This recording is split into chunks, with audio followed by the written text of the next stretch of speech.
Este es el contenido de mi conversación. Primero, tratar de convencerlos de que la cuestión del gobernar del siglo XXI es la capacidad y eficacia directiva de los gobiernos. Si fuera provocador, diría que el tema de la legitimidad política de los gobiernos está razonablemente resuelta, pero lo que no está resuelta es su capacidad y eficacia directiva. Y esto se está volviendo un tema de cuestionamiento y de inconformidad. A este problema de la capacidad y eficacia directiva de los gobiernos se han dado dos respuestas, dos enfoques. El de la gobernabilidad, que es más conocida en nuestro medio, y el de la gobernanza, que es más reciente.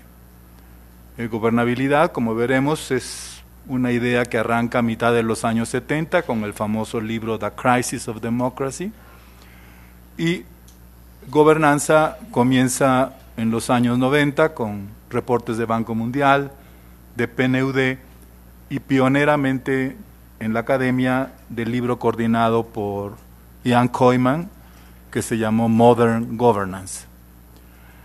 Una vez que les presente los dos enfoques de respuesta, entraremos a la disciplina de políticas públicas, puesto que en mi opinión la disciplina de políticas públicas de los años 50 fue pioneramente la que abordó el tema de la capacidad y eficacia directiva de los gobiernos. Este fue como su objetivo de conocimiento. Después ha habido otras propuestas para asegurar o mejorar la capacidad directiva de los gobiernos, pero política pública creo que sí contribuyó al planteamiento de la cuestión con Lasswell y ha contribuido a la respuesta. Pero indicaré algunos límites que tiene la disciplina. Después listaré más enunciativa y descriptiva que analíticamente cuáles serían las características principales de la disciplina en las condiciones actuales contemporáneas de otro tipo de gobernar, de otro proceso de gobernar. Estos son los 4 capítulos que voy a abordar. Trataré, según vea cómo va el tiempo, de acortar o acelerar para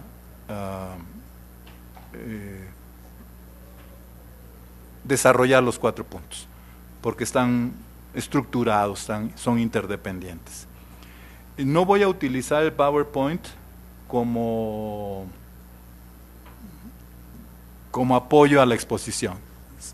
Las diapositivas que voy a presentar son más para facilitarles a ustedes el seguimiento del razonamiento, pero no sé si a ustedes, a mí me aburre, no sé si a ustedes lo mismo cuando tienes un expositor con diapositivas que te va diciendo lo mismo, pero en diapositivas, ¿no?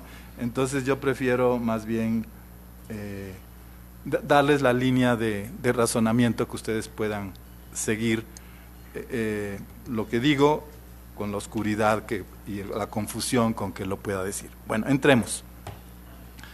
Lo primero es la cuestión del gobernar en el siglo XXI. Gobernar no ha sido ni será jamás una actividad fácil, pues consiste nada menos que en la actividad de dirigir a un conglomerado social compuesto por cientos de miles o millones de personas que son diferentes en situaciones de vida, intereses, conocimientos, preferencias, necesidades, capacidades y poderes, que llevan a cabo gran parte de sus proyectos de vida con relación a las normas y recursos del gobierno, pero también con mucha frecuencia sin referencia a las normas y políticas del gobierno. Y son sociedades que cada vez más establecen vínculos con personas y agrupamientos de otras sociedades que se ubican fuera de la frontera territorial de sus comunidades políticas. No es fácil, pues, gobernar, dirigir a una sociedad. Si dejamos de lado la historia de los problemas que agobiaron y derrocaron gobiernos en el pasado y nos concentramos únicamente en los gobiernos actuales, los problemas del gobernar son hoy efecto de causas endógenas y causas exógenas que se originan desde adentro del Estado, pero que también se originan desde el entorno económico y desde el entorno social del Estado, endógenamente.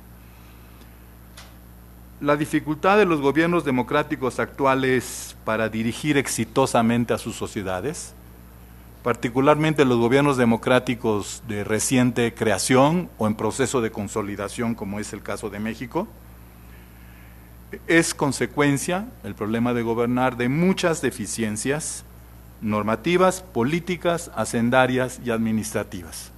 Endógenamente, los gobiernos democráticos tienen deficiencias normativas, políticas, hacendarias y administrativas que dificultan su capacidad directiva. Por el lado político, las manifestaciones notorias de los problemas de gobierno se relacionan todas en mayor o menor grado con el problema de la representación política, tales como la inhabilidad para construir una mayoría legislativa y política estable y generar acuerdos que hagan posible llevar a cabo reformas fundamentales para la mejor calidad de vida de la sociedad, incapacidad que con frecuencia se debe a la carencia o a la incorrección de las instituciones políticas existentes. Vemos también relaciones políticas y prácticas políticas erróneas, negociaciones asimétricas, cálculos inmediatistas de beneficios, controversias altamente ideologizadas, interacciones prejuiciadas, revanchismos, etc. Por el lado gubernativo directivo, las situaciones principales son la precariedad de las finanzas públicas, por ausencia de reformas fiscales, o por negligencias recaudatorias, o por un peligroso desequilibrio debido a déficits fiscales crónicos o endeudamiento inmanejable. Piensen simplemente en la Unión Europea, ¿no? A la gestión financiera defectuosa hay que sumar los errores de análisis y diseño de las políticas públicas, los defectos en la normatividad y la estructura organizativa de la administración pública, la ineficiencia de determinados organismos y programas con costos superiores a los beneficios sociales, la variable calidad en la prestación de los servicios públicos y más negativamente y más desastrosamente, la frecuente indisposición de numerosos funcionarios y autoridades a obedecer la ley, cuyas manifestaciones más negativas son actos de arbitrariedad y actos de corrupción. Exógenamente, las dificultades directivas del gobierno se explican por los cambios que han experimentado la economía, la política y la vida social en los últimos 30 años. Por el lado económico, es notoria la liberalización y globalización de los mercados de bienes y servicios, la preeminencia del capital financiero, la transformación del proceso de trabajo. La desterritorialización de la economía, mientras las instituciones políticas siguen siendo todas territoriales, por lo que sus normas y políticas son válidas territorialmente y confinadas territorialmente, esta desterritorialización de la economía que convive con instituciones políticas territoriales ha limitado la autonomía decisoria de los gobiernos en asuntos económicos cruciales para la estabilidad política, para el crecimiento económico y para el desarrollo, bienestar y seguridad social. Es evidente la imposibilidad o dificultad de los gobiernos para conducir la dinámica económica actual, que depende de las cadenas de valor internacionales y de las redes financieras globales, que son ellos los grandes decisores. Por el lado social, es evidente el crecimiento de la independencia política de la sociedad civil y de la sociedad económica, la diferenciación de visiones, proyectos y expectativas de las personas sobre su vida personal y asociada, que es a su vez efecto y causa de la individualización creciente de la sociedad, también la agudización de la fragmentación social y de la inequidad. Y factor causal concurrente de esos cambios ha sido la reducción de la revolución de las tecnologías de información y comunicación, que han modificado y siguen modificando las transacciones económicas, la interacción social entre las personas, la producción del conocimiento y la acción política y de gobierno. Vean simplemente lo anecdótico de las redes sociales en este proceso electoral, que no es más que anecdótico, los cambios dentro y fuera del gobierno y del Estado mismo han provocado lo que algunos llaman dramáticamente el vaciamiento del Estado, ¿no? Que significa esencialmente que los poderes públicos han disminuido su poder de conducción social y han dejado de tener el control de la dinámica económica y civil de la sociedad y se han vuelto insuficientes para gobernar. Es decir, para definir y realizar por sí mismos los objetivos de valor de una sociedad, por lo que para poder gobernar se ven obligados a establecer un nuevo tipo de relación con los demás estados, con los organismos internacionales, con las organizaciones económicas, sociales e intelectuales de su sociedad territorial y de otros países, y a transformar la vieja forma de gobernar, vertical y protagónica, en una más horizontal, relacional, asociada, interdependiente, que crece en el mundo en estas décadas. Lo que importa destacar es que las deficiencias internas del gobierno y los cambios del entorno económico y social han hecho, esto sí es para mí lo importante, que el proceso de gobernar se haya vuelto hoy la cuestión central cognoscitiva y política. Esto es todo lo dicho antes era para llegar a este punto. Hoy el problema se ubica en el proceso de gobernar. Y el proceso de gobernar se ha vuelto la cuestión central cognoscitiva y política. En casi todo el mundo hay una generalizada inconformidad con el desempeño del gobierno, con las actividades que decide, los instrumentos que emplea y los resultados que obtiene. La inconformidad se expande en algunos países y en sectores sociales hasta el punto que se llega a perder la confianza en que el gobierno sea realmente una agencia de conducción social y posea la capacidad de crear futuros de calidad social. Las numerosas y hasta abrumadoras evidencias de errores, fallas, incumplimientos, irresponsabilidades de los gobiernos dan pie a cuestiones y dudas sobre la eficacia directiva de los gobiernos, sobre la idoneidad de sus instituciones y normas, la corrección de sus análisis, la aptitud de sus estructuras operativas y sus instrumentos, y la competencia, el conocimiento experto, ¿no? Y la integridad ética de su personal. Es lógico entonces que surjan preguntas y propuestas acerca de cómo mejorar la calidad y efectividad del proceso de gobernar. El proceso de gobernar se ha vuelto la cuestión central cognoscitiva y cívica a raíz de la democratización del régimen, ¿no? Antes de la democratización del régimen, la cuestión era la legitimidad política. Después de la democratización del régimen, creo yo, es la capacidad del proceso de gobernar. En el pasado, por lo menos en nuestro medio, la ineficacia gubernativa era atribuida a las características autoritarias, ¿no?, del gobernante. Su imposición en el cargo, su arbitrariedad, su oportunismo en la observancia legal, sus conductas de corrupción, la represión de disidentes, el irrespeto de derechos humanos, civiles y políticos.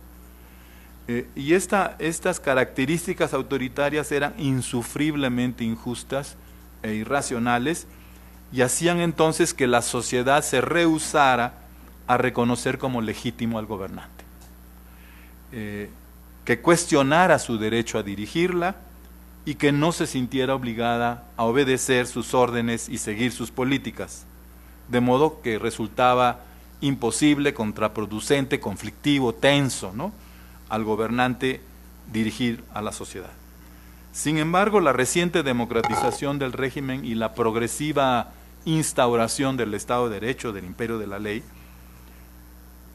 ha resuelto los dos defectos y vicios esenciales del gobierno autoritario, que era la ilegitimidad de su cargo y la ilegalidad de su actuación. De modo que la oposición y el desprecio social ya no tiene razones para centrarse en el sujeto del gobierno, en el gobernante ahora políticamente legítimo y más dispuesto a respetar las leyes. Por tanto, los precarios resultados sociales se atribuyen ahora al proceso de gobernar más que al gobernante.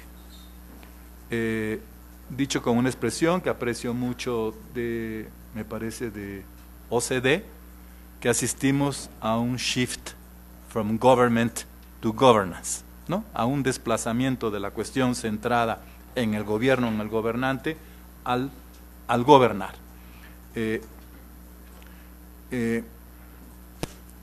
Entonces se atribuye ahora al proceso del gobernar del gobernante más que al gobernante, a las deficiencias técnicas, informativas, analíticas y gerenciales, y a las deficiencias políticas de la actividad de gobierno. Del gobernante, que ahora es legítimo, es transparente, rendidor de cuentas, controlado por los otros poderes públicos, por el escrutinio ciudadano, tiene todas estas hermosas cualidades de legitimidad política, pero tiene estos defectos técnicos, defectos políticos y frecuentemente una concepción cuestionable y para muchos obsoleta de que el gobernar sea obra exclusiva e intransferible del gobierno. Y creo que la mayor parte de nosotros hemos crecido en esta cultura de que el gobernar es solo acción del gobierno.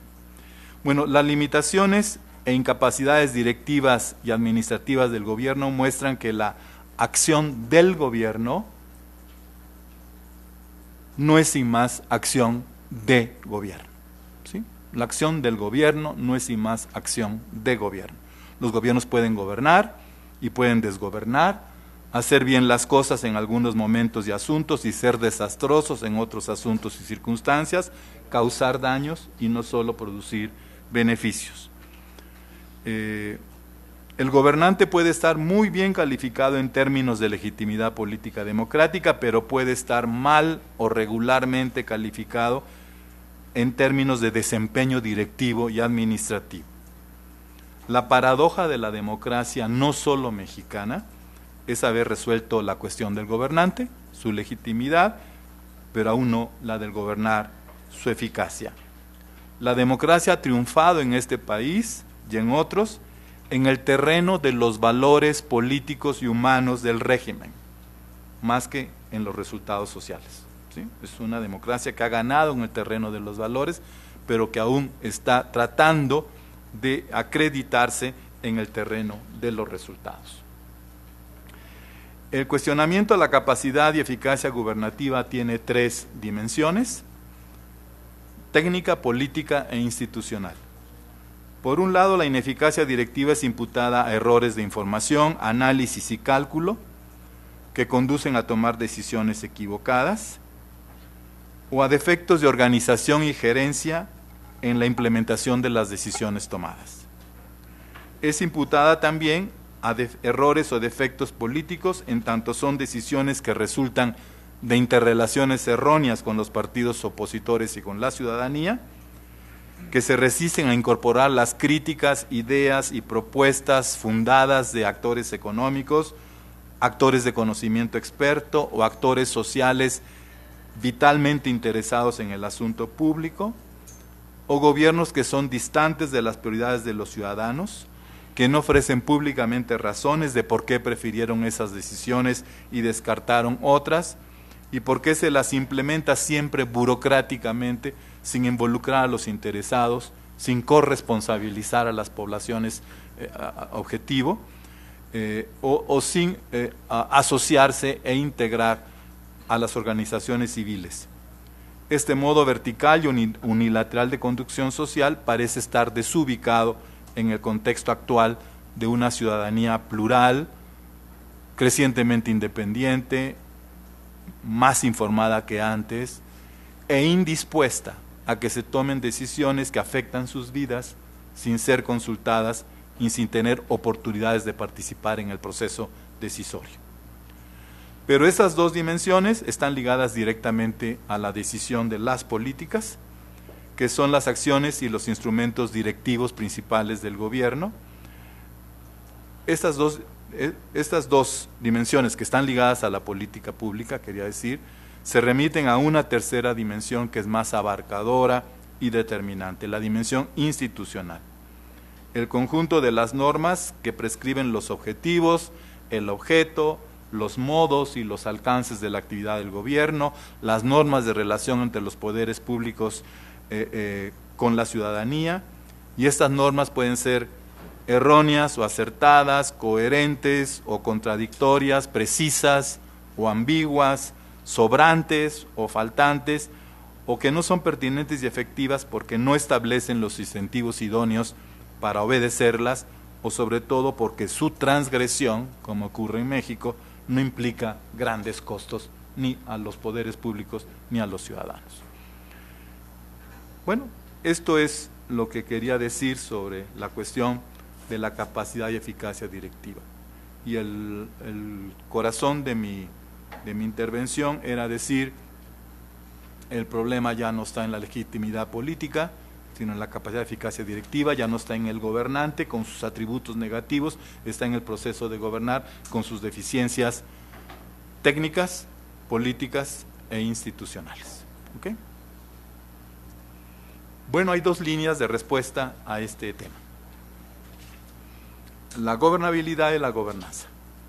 Las dos líneas de respuesta al problema de la capacidad de eficacia directiva del gobierno contemporáneo han sido la gobernabilidad a partir de los años 70 y la gobernanza a partir de los años 90. Aunque los dos conceptos o enfoques se refieran a la cuestión de la capacidad directiva del gobierno, del proceso de gobernar, su planteamiento del problema y su respuesta tienen orientaciones y acentos diferentes. La primera respuesta,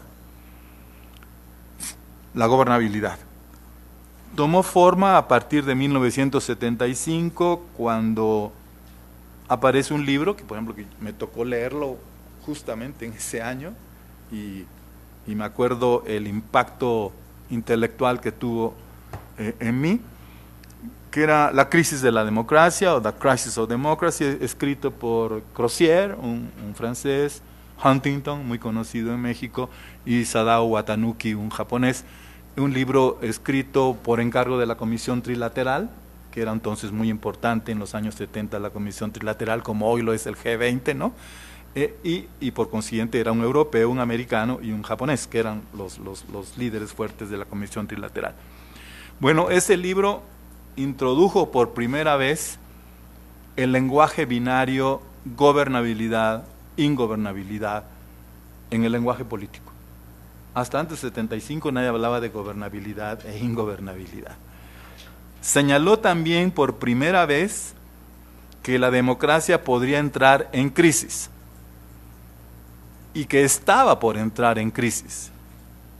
Y sobre todo señaló por primera vez, esto es fundamental, que la posibilidad, la probabilidad o la inminencia de la crisis de la democracia se ubicaba en el gobierno, en el proceso de gobernar, no en el Estado, no en el régimen político y no en el sistema económico, ¿no? Esto fue para mí la novedad del planteamiento. El factor de crisis se ubica en el gobierno, y más precisamente en el patrón de gobierno o en el modo de gobernar de los gobiernos democráticos, de los estados sociales, de las sociedades industriales avanzadas. Y esas características, ¿cuáles eran en aquel tiempo?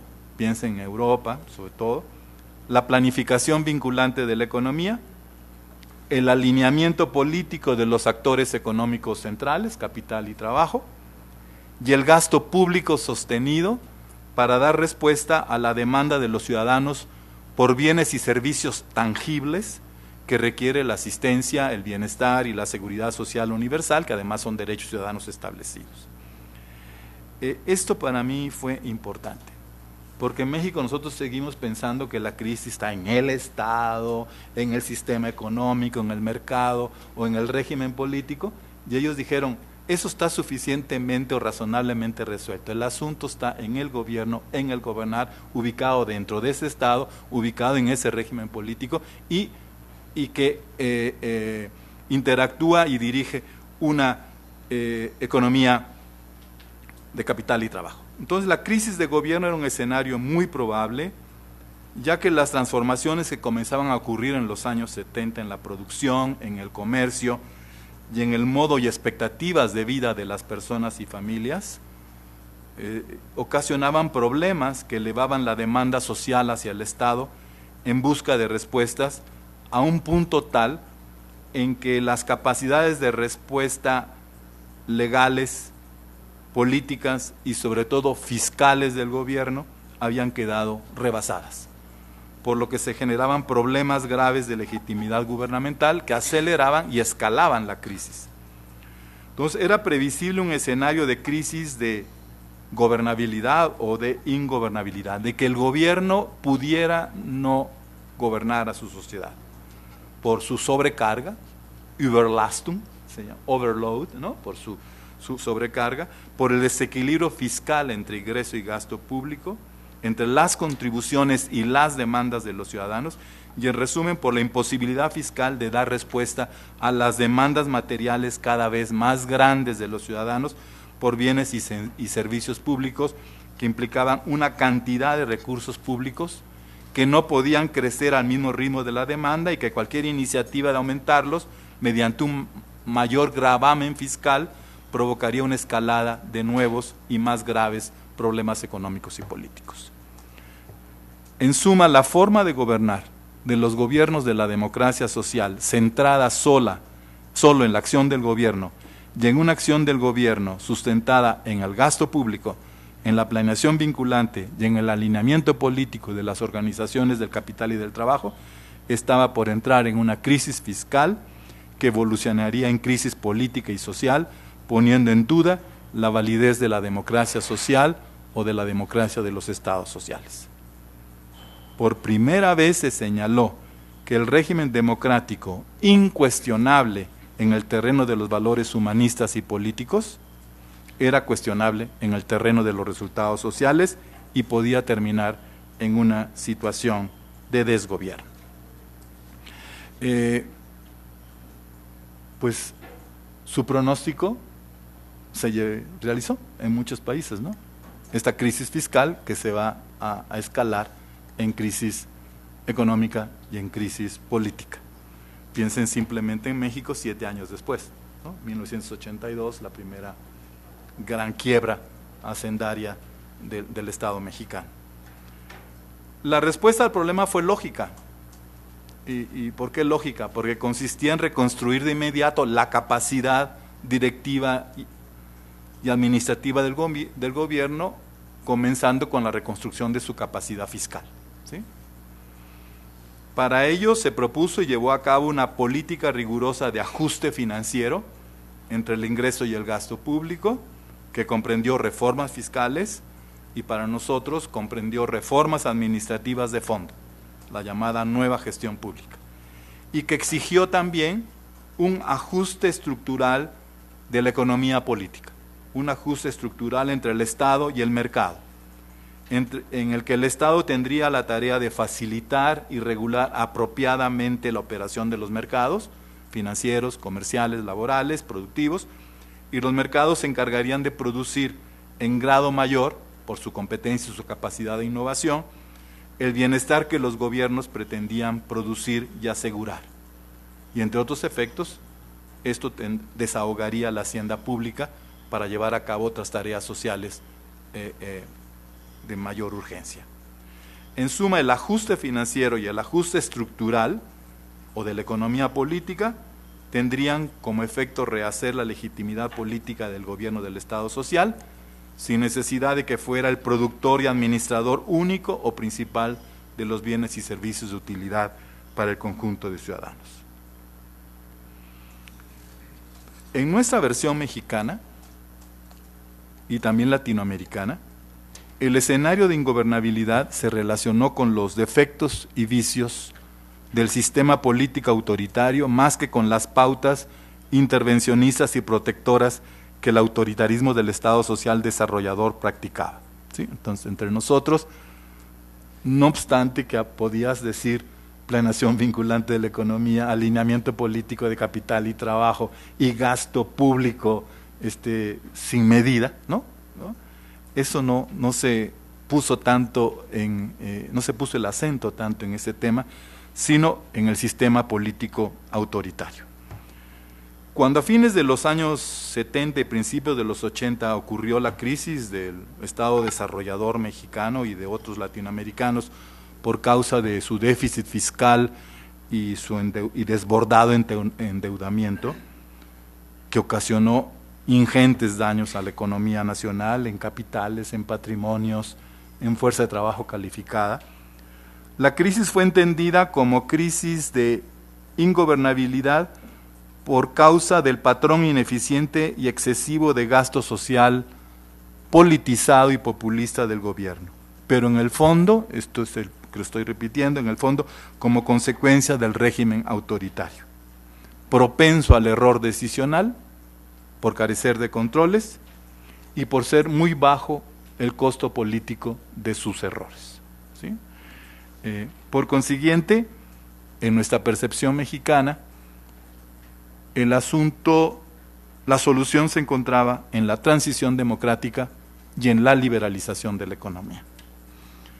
Mientras en la perspectiva europea de Crisis of Democracy la solución se encontraba no en la transición democrática que había ocurrido, sí se encontraba en la liberalización económica.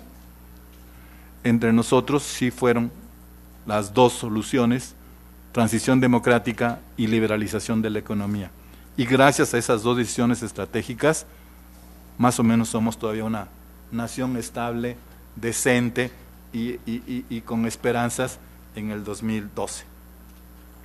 Pero más tarde, después de que ocurriera la transición democrática y se realizaran las reformas neoliberales, o consenso de Washington, como se dice, buen número de políticos e intelectuales de México consideraron que los problemas directivos que dificultaban la acción del gobierno democrático y por ende el escenario de ingobernabilidad se debía básicamente a que los gobiernos democráticos habían aceptado su redimensionamiento normativo y administrativo a fin de fomentar y potenciar la acción de los mercados y o de las organizaciones de la sociedad civil, con la consecuencia de que los gobiernos habían perdido capacidades, facultades, activos, recursos, alcances, sin que los mercados y las organizaciones de la sociedad civil hubieran compensado este menoscabo estatal y respondieran adecuadamente a la demanda social.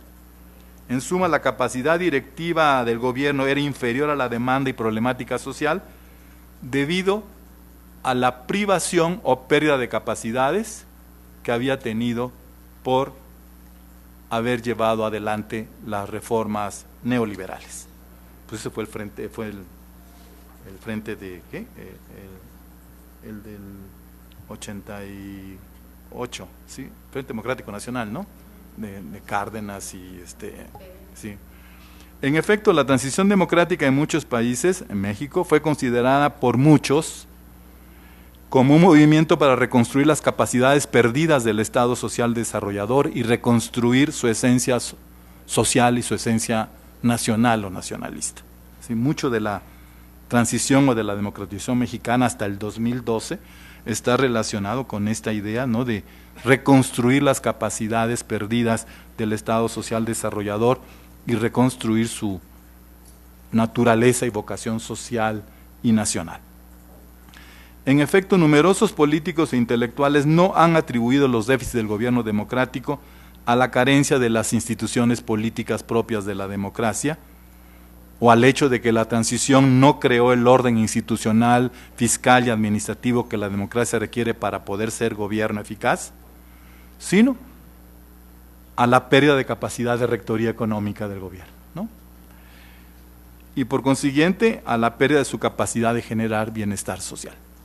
Es muy grande el número de intelectuales y políticos mexicanos que no ven el asunto en las instituciones políticas, ni en los defectos de la transición democrática, que creó instituciones electorales, pero no creó las instituciones políticas, fiscales y administrativas que la democracia requiere para poder funcionar, y en cambio sí creen que todo el asunto es que el gobierno es menos gobierno, y que ha perdido capacidad de rectoría económica y ha perdido capacidad de generar bienestar social, por lo cual hay que reconstruir esta capacidad. En consecuencia, la respuesta ha consistido en dotar al gobierno democrático con las capacidades institucionales, fiscales, administrativas de las que carece y sobre todo devolverle las capacidades que perdió. Dotarlo de nuevo con fuertes atribuciones y facultades de control de los recursos naturales, de control industrial, financiero, comercial, laboral, de modo que crecimiento y desarrollo social regresen a casa. Es un poco el manifiesto de lo que llamamos la reforma del Estado de México, ¿no? Bueno, pero entremos a ver la gobernabilidad, ¿no? El enfoque de la gobernabilidad se sustenta en el supuesto de que un gobierno capaz, dotado con las capacidades requeridas, es suficiente para dirigir a la sociedad. O sea, eso es lo que yo quisiera marcar, ¿no? El supuesto de la gobernabilidad es la incapacidad del gobierno, por lo cual, si les das las capacidades o le devuelves las capacidades perdidas, ese gobierno capaz es suficiente para dirigir a la sociedad. De modo que entonces que lo fundamental es dotar y redotar al gobierno con las capacidades que necesita para poder ser un dirigente capaz y eficaz. En su enfoque, el problema del gobierno democrático es un problema de impotencia, de carencia o pérdida de facultades y poderes. Es un problema de impotencia más que de incompetencia o de insuficiencia. Yo creo que eso está mucho no, es la base, es el supuesto. Independientemente del acierto conceptual y del acierto político, de la afirmación de que el gobierno democrático requiere poseer las capacidades o facultades necesarias e idóneas para dirigir, se ha criticado el enfoque de gobernabilidad con varias observaciones. La primera crítica, de índole genérica, consiste en señalar que las transformaciones económicas y sociales de los últimos 30 años son de escala mundial y de gran calado, no son pasajeras, y el principal efecto político ha sido hacer que el gobierno pierda autonomía decisoria en la conducción de la economía y que sus decisiones de política económica dejen de ser el factor determinante de las inversiones, de los productos industriales, de los servicios, del comercio, de los precios o del empleo, a menos que dialogue, negocie y acuerde con los decisores de la economía, que son ahora cadenas de corporaciones privadas mundialmente ubicuas y entrelazadas, que cruzan la frontera de los estados territoriales. Para producir desarrollo el gobierno depende en mayor o menor grado de estas empresas y cadenas internacionales financieras, manufactureras, comerciales, de servicios.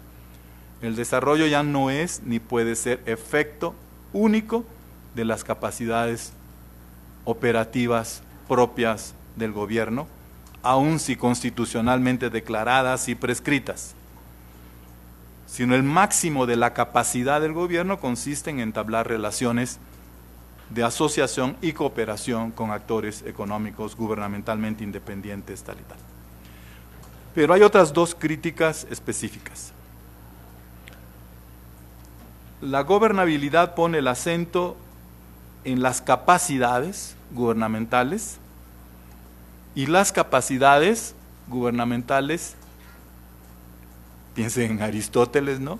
No son más que potencialidades de acción. Una capacidad es una potencialidad de acción, lo que podrías hacer o lo que puedes hacer, ¿no? Pero las capacidades se vuelven reales, concretas, efectivas, solo mediante las acciones que los gobiernos deciden llevar a cabo. Y estas acciones que los gobiernos deciden llevar a cabo pueden aprovechar a cabalidad, a tope, las capacidades legales, financieras, administrativas y políticas que el gobierno posee, o esas decisiones pueden desperdiciarlas o subutilizarlas, dejándolas latentes, inactivas, abortadas, ¿no?, malogradas.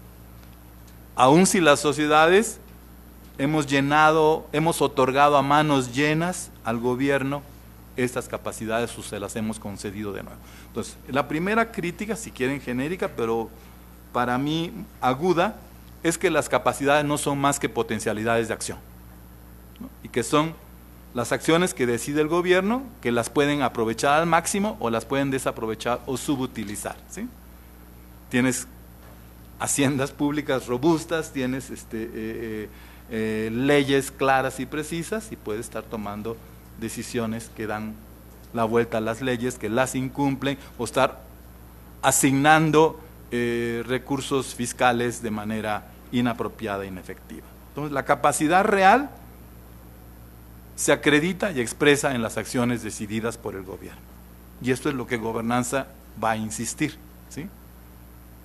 Es importante tener un gobierno con capacidades plenas, pero lo más importante es que este gobierno decida acciones que aprovechen a tope esas capacidades. La segunda crítica señala que la gobernabilidad mantiene aún una visión gubernamental de la dirección de la sociedad. Una idea, si quieren, dicho con desmesura, ¿no?, una idea gobiernista del gobernar, que por no valorar o por menospreciar las capacidades, poderes, recursos que existen en empresas, en organizaciones civiles, en centros de conocimiento y en personas de la sociedad, no las convoca, no las agrupa y las suma a sus poderes y capacidades del gobierno, con la consecuencia de condenarse a la inefectividad por no consensuar con la sociedad los objetivos y prioridades de la acción directiva y por no consensuar con la sociedad las acciones que se consideran apropiadas y causalmente idóneas para realizar los objetivos queridos, ¿no? Esto es el punto, ¿no? Es un gobierno que al no valorar y frecuentemente hasta menospreciar las capacidades existentes en su sociedad, no consensúa con la sociedad los objetivos y prioridades de su acción directiva y no puede resolver problemas complejos que él por sí mismo, no obstante buena voluntad y no obstante esfuerzos, ya no está en condiciones de realizar y resolver por sí solo. Bajo sus limitaciones directivas, que no son pasajeras, ¿el gobierno de la sociedad es gobierno con la sociedad o no será gobierno? ¿Sí? El segundo enfoque más reciente, como ven, hay un buen arsenal para discutir, porque viéndolos a ustedes y sabiendo que el país va a depender de ustedes, lo peor es venir con panaceas, ¿no? Yo prefiero venir con cosas debatibles que con supuestos teoremas y dogmas de salvación del país. El segundo enfoque más reciente ha sido el de la gobernanza. Yo estoy metido en eso, creo, desde el 98 más o menos, ¿no?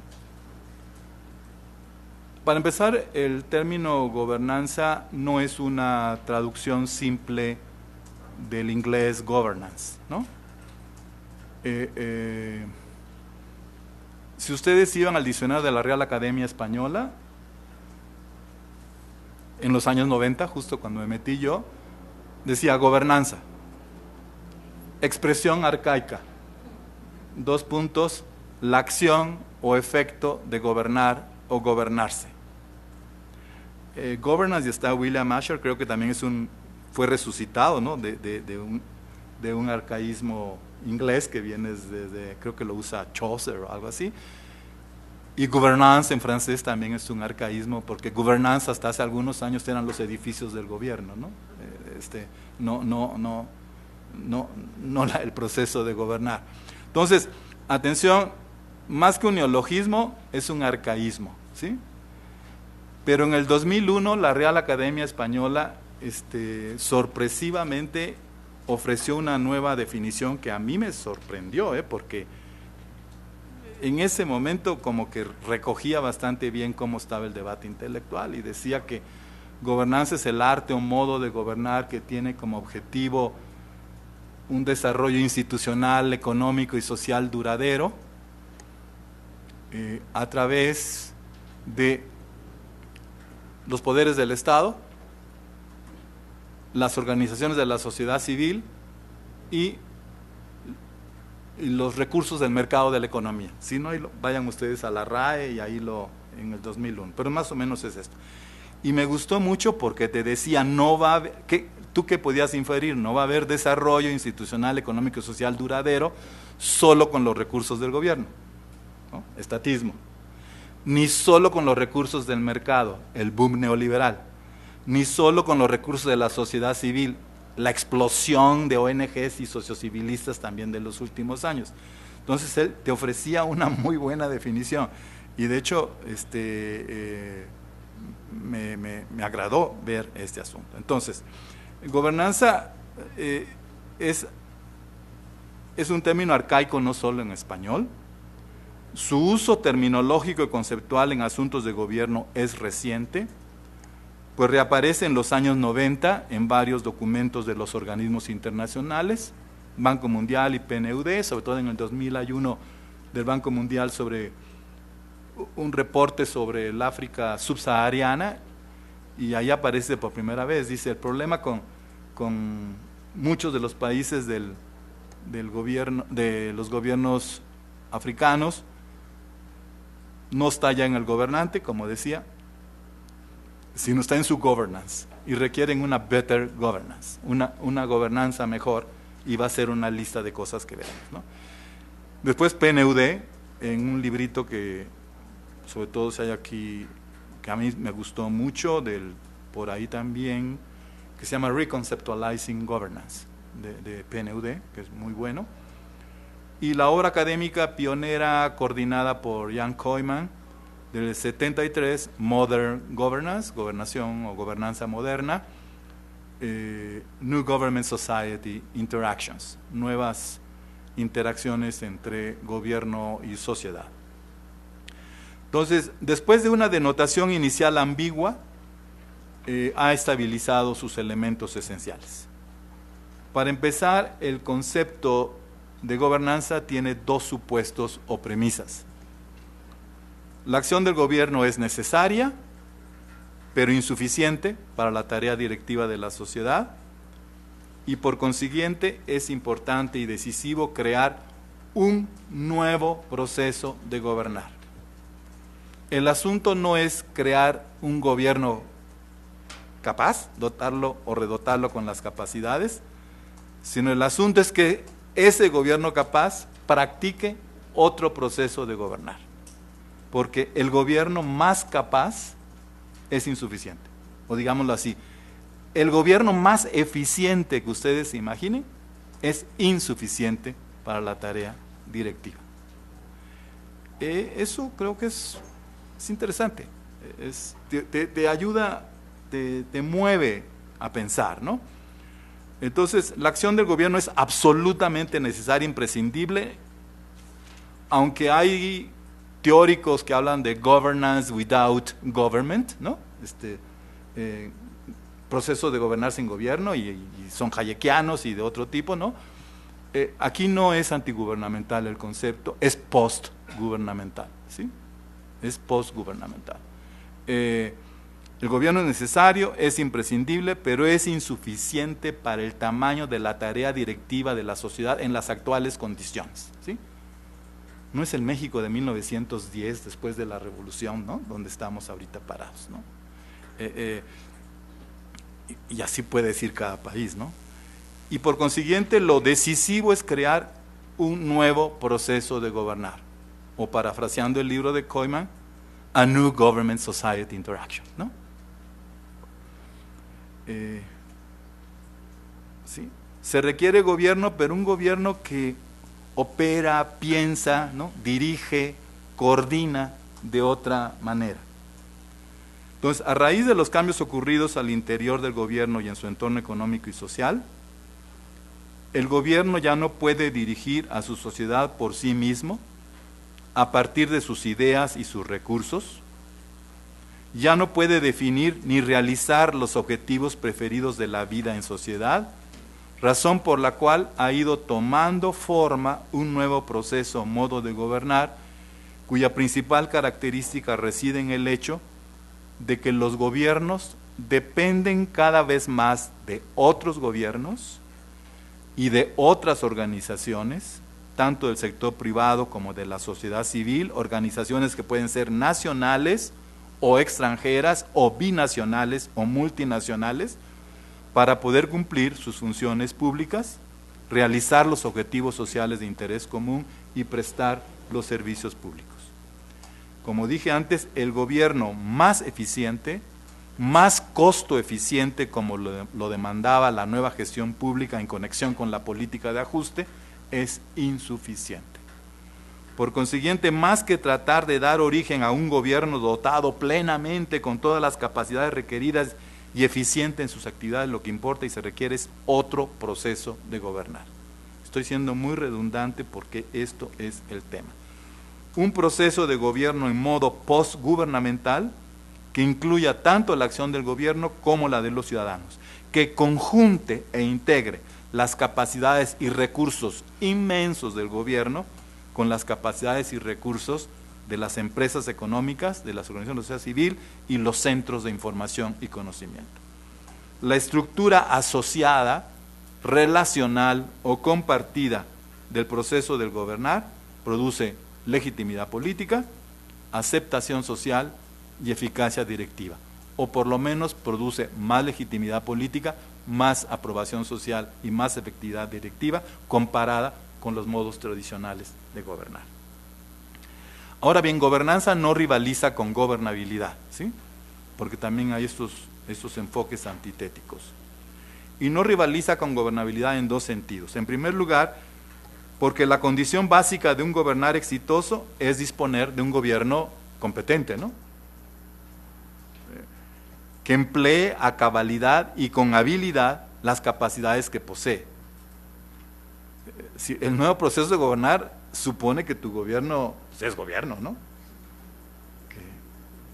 Que es analítico, que está informado, que es gerencial, que es calculador, ¿no? Que es coordinador, que tiene un aparato administrativo con conocimiento experto, obediencia a la ley, responsabilidad, incorrupto, ¿no? Entonces, en ese sentido, estamos de acuerdo con la gobernabilidad, que el gobierno tenga todas las capacidades que requiere, ¿no?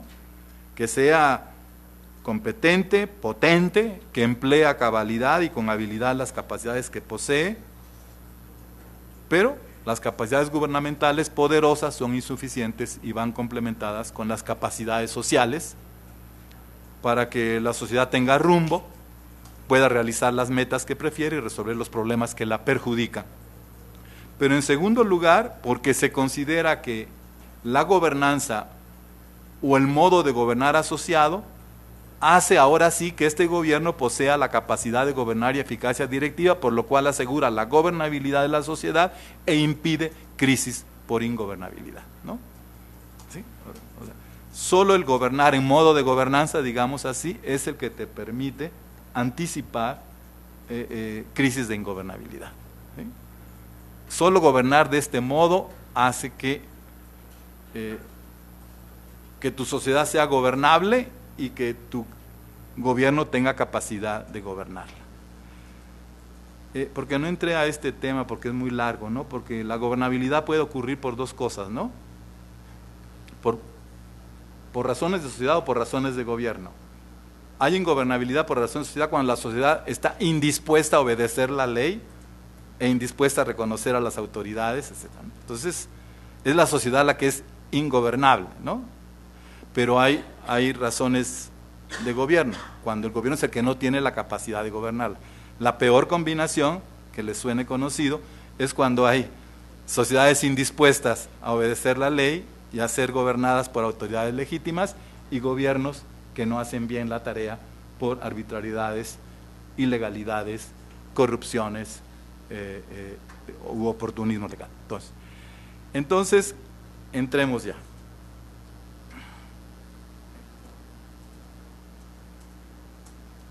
¿Qué es? Por gobernanza se entiende esencialmente, para que ya no tengan problemas, es el proceso de gobierno o de dirección de la sociedad. Por ejemplo, yo cuando estaba trabajando sobre mi libro, el del fondo, estuve en duda, y si ustedes leen el libro lo van a ver, si poner gobernación o gobernanza, ¿no? Porque acción y anza en español son dos desinencias para sustantivar los verbos activos y los efectos de los verbos activos, ¿no? Entonces, ¿qué es? Lo que pasa es que gobernación en México tiene un sonido así como muy truculento, ¿no? Pero gobernación es la acción y efecto de gobernar, y que es lo mismo que, a ver, mudanza, gerencia, ¿cuál otras podrían ser en ANSA? Mudanza, gerencia.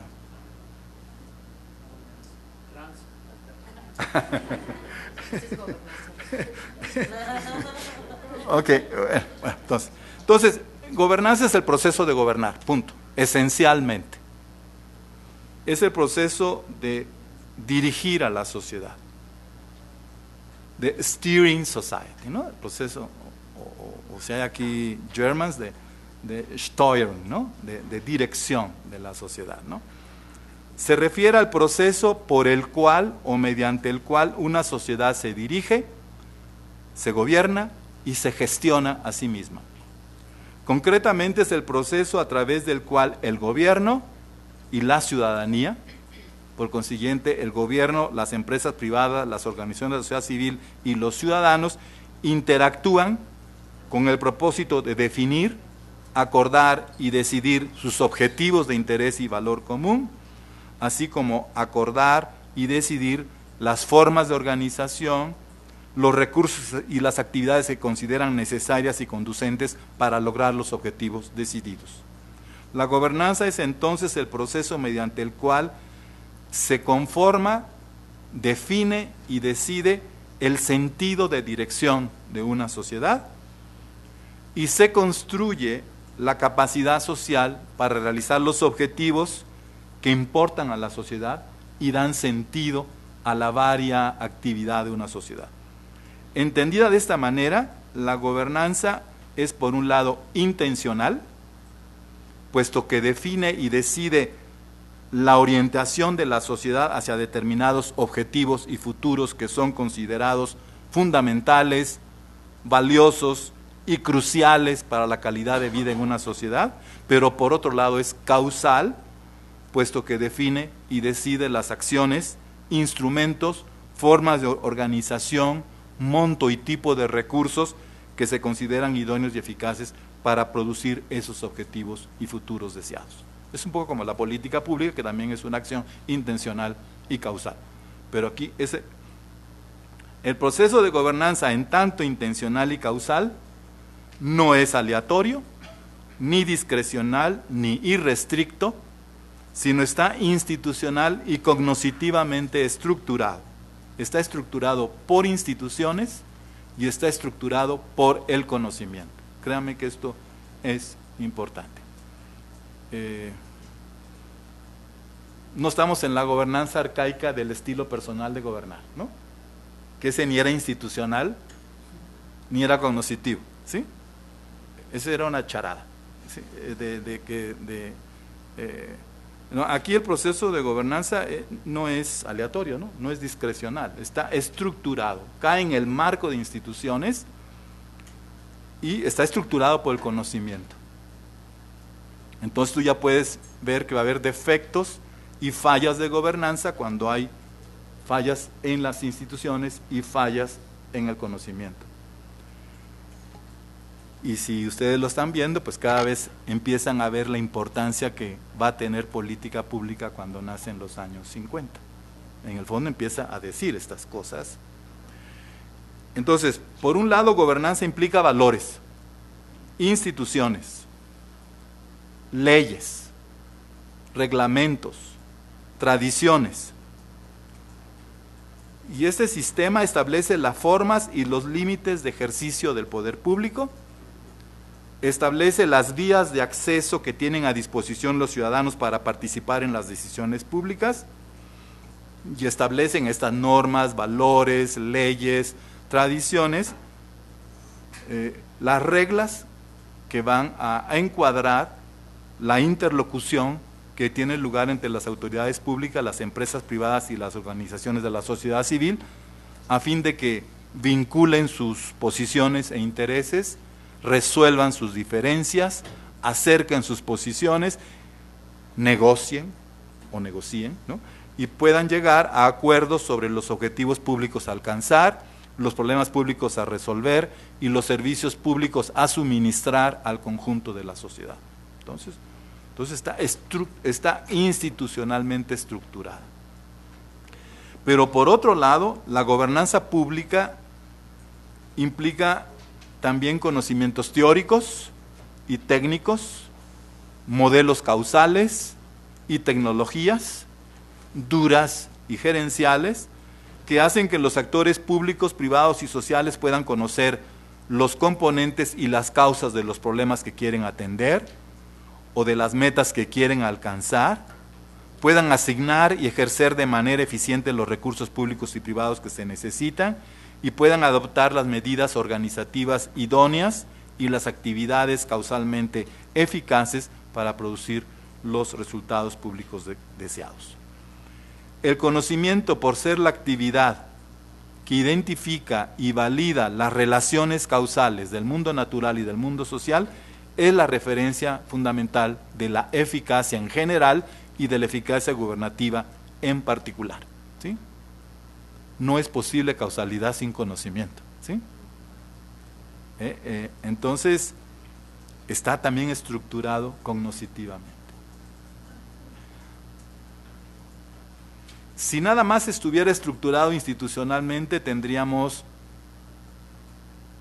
gobiernos valiosos, honestos, de buena fe, ¿no? Ejemplares, ¿no?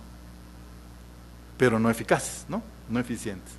Si solo tuviéramos gobiernos centrados en modelos causales, tecnologías, en sistemas de información y conocimiento, tendríamos modelos de grandes resultados, ¿no?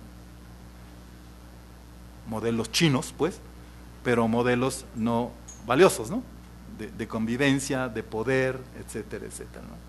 Eso lo toco después porque voy a ser crítico del resultadismo chino que tanto emociona a muchos, ¿no? Sí, es un resultadismo que, bueno, pero que se requiere ese resultadismo más la preservación, defensa y afirmación de los valores del Estado de Derecho y de los valores democráticos, ¿no? Porque si no, para nosotros no serían resultados, ¿sí? O si no serían resultados públicos, pues, ¿no? Entonces, en suma, por gobernanza, ya se los dije, se entiende el conjunto de valores, instituciones y normas, así como el conjunto de conocimientos y tecnologías que orientan, enmarcan y sustentan las decisiones que el gobierno y la sociedad elaboran para atender los asuntos públicos que importan y que son decisivas para producir el orden social preferido y el constitucionalmente establecido. Ahora ustedes pueden entender que según la especificidad de los asuntos sociales y económicos y según las circunstancias sociales que se viven, habrá algunas instituciones más importantes, ¿no? Y algunos conocimientos más pertinentes. Tampoco está todo en juego en cualquier momento. Ok, pero esto que es lo más importante viene ahorita. Lo que estoy poniendo, la relación gobierno-ciudad en la definición es el factor causal de los diversos tipos de gobernanza. Eso es lo que cuenta en mi opinión.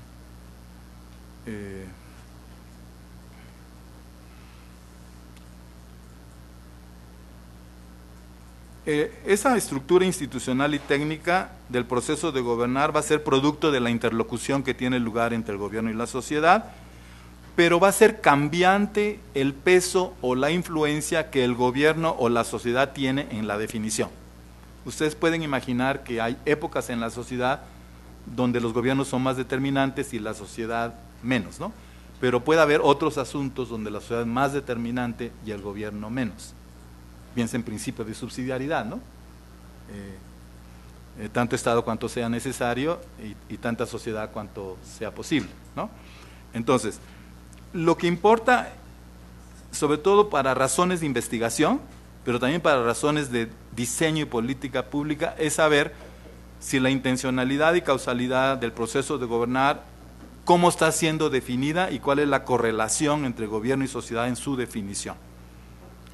El gobierno posee el papel determinante o dominante en la definición y ejecución de la dirección de la sociedad y se erige como el protagonista de la gobernanza cuando la sociedad no es capaz y muestra empíricamente no ser capaz de autogobierno y muestra que carece de las capacidades políticas o de las capacidades morales para lograr por ella misma cooperación, confianza, acuerdos básicos sobre los principios y objetivos de su convivencia, vivir en paz, sin violencia, vivir en orden, ¿no?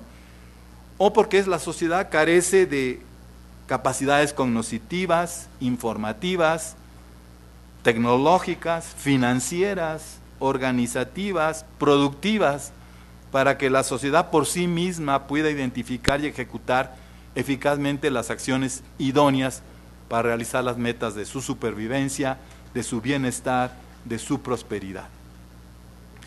Los 2 siglos pasados en México y en los países latinoamericanos se han caracterizado por este tipo de gobernanza, donde el gobierno es el que escribió la partitura y tiene la batuta, ¿no?, en la dirección de la sociedad y no los grupos sociales, ¿no? No tengo por qué regresar al anecdotario histórico, pero sí mostramos no tener desarrollados, ¿no?, capacidades productivas, capacidades organizativas, ¿no?, capacidades políticas, capacidades legales, ¿no?, por lo cual fuimos sociedades en desarrollo y en estado de desarrollo. Todo el trabajo era cómo crear y desarrollar capacidades que la sociedad no tenía. Entonces tuvimos que buscar una instancia, una agencia externa al conjunto de la sociedad y con los poderes y recursos suficientes para poder poner orden, pacificarla y crear la capacidad sociales, capacidad de la sociedad para poder crecer. Bueno, este tipo de gobernanza suele llamarse gobernanza jerárquica, gobernanza por gobierno o mediante el gobierno, o un poquito más irónicamente, old governance, ¿no?, vieja gobernanza. ¿Y qué? Porque era generalizada la desorganización, el conflicto y hasta la violencia en la sociedad, y porque el grueso de la población no poseía las capacidades suficientes para asegurar una producción sostenida y para asegurar un bienestar generalizado. Felizmente yo por razones de edad sí tuve oportunidad de ver lo que era este país en los años 40 y lo que es este país en el siglo XXI. Y sé cómo ha habido este crecimiento, ¿no?, desde capacidades de infraestructura hasta capacidades cognitivas, ¿no? Por lo menos hay 10 o 15 físicos nucleares mexicanos trabajando en este centro, ¿no?, el Centre de Recherche de l'étude nucléaire de los del bosón de Higgins, ¿sí? ¿No? ¿Sí? Entonces, pues, imagínense si eso lo teníamos en 1912, ¿no? Pero un siglo después sí tenemos empresarios, ingenieros, abogados, médicos, ¿no?, funcionarios públicos mucho más competentes, capaces y responsables que antes, ¿no? Por lo menos ya no cargan pistolas, ¿no?, cuando van a las oficinas de gobierno, aunque no lo sé, en algunos municipios de México. Ok, entonces, reconozcamos esto con objetividad y hasta con humildad, y entonces reconozcamos que se requirió ese gran Estado intervencionista, protagónico, y esos gobiernos directivos, organizadores, hasta asfixiantemente compulsivos, ¿no? Pero se requirió. Ahora, la correlación cambia, y cambia cuando la sociedad posee ya en modo suficiente capacidades informativas, cognitivas, tecnológicas, organizacionales y productivas, así como ha desarrollado capacidades políticas de información, de deliberación, de entendimiento y capacidades suficientes de autorregulación y de corresponsabilidad mediante confianza, asociacionismo y cooperación. En este tipo de sociedades, esas sociedades ya no aceptan tener un rol cívico pasivo o gubernamentalmente subordinado en la definición de los asuntos públicos que le conciernen y en su destino social. Esto yo creo que es lo que ocurre en muchos países y está ocurriendo en México, al menos en ciertas regiones de México y en ciertos sectores de población y en ciertos asuntos, ¿no? Y también cuando la estructura de la sociedad se ha vuelto compleja por la diferenciación funcional de sus subsistemas de acción y su enlazamiento con la economía global, de modo que los problemas relevantes de la vida en común se caracterizan por la complejidad de sus dimensiones, por la complejidad de sus causas, y a la complejidad pertenece estas interdependencias de componentes y causas, que ya no son conocibles, ni son tratables, ni son solubles, solo con las capacidades, los conocimientos, los recursos o instrumentos del gobierno, o de los actores del mercado, o de las organizaciones de la sociedad civil. Lo que todos descubrimos en este momento es que todos somos insuficientes, ¿no? Tenemos recursos, pero no todos los recursos que se requieren. Tenemos ideas, información, organización, espíritu de cooperación, pero que no basta para la complejidad de los problemas. Bueno, en esta circunstancia contemporánea toma forma o se está construyendo un nuevo modo de gobernar que se llama nueva gobernanza, gobernanza moderna, gobernanza por cogobierno, gobernanza participativa, porque las decisiones y acciones acerca de los objetivos de importancia social, resolver problemas, enfrentar desafíos, crear futuros,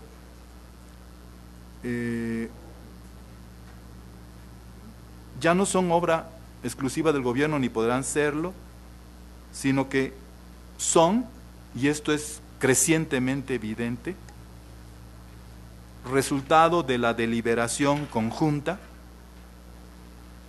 de interlocución, interacción, estoy usando los términos de la literatura, interlocución, interacción, interdependencia, coproducción, coautoría, corresponsabilidad, cogobierno, asociación entre el gobierno y las organizaciones privadas y sociales. Y recuerden que en diciembre del año pasado, una de las buenas noticias fue la ley de las asociaciones públicas privadas en este país, ¿no? En esta forma de gobernar, el gobierno no pierde su rol directivo, por si alguien está angustiado de esto, ¿no? Porque pues, en México tu segunda naturaleza es ser gobernista, ¿no? O gubernamentalista, mejor que gobernista, gubernamentalista, o estatista, que suena, no sé si bien o mal, ¿no? En esta forma de gobernar, el gobierno no pierde su rol directivo en lo que concierne a la realización del interés público, pero la ejerce de otro modo. Eso es el punto, ¿no? No pierde su rol directivo, pero lo ejerce de otro modo. El gobierno sigue siendo el garante del interés público, el responsable del bien general o del bien común, pero lo ejerce de otro modo, mediante coordinación más que mediante subordinación, mediante concertación, negociación y acuerdo más que mediante mando y control,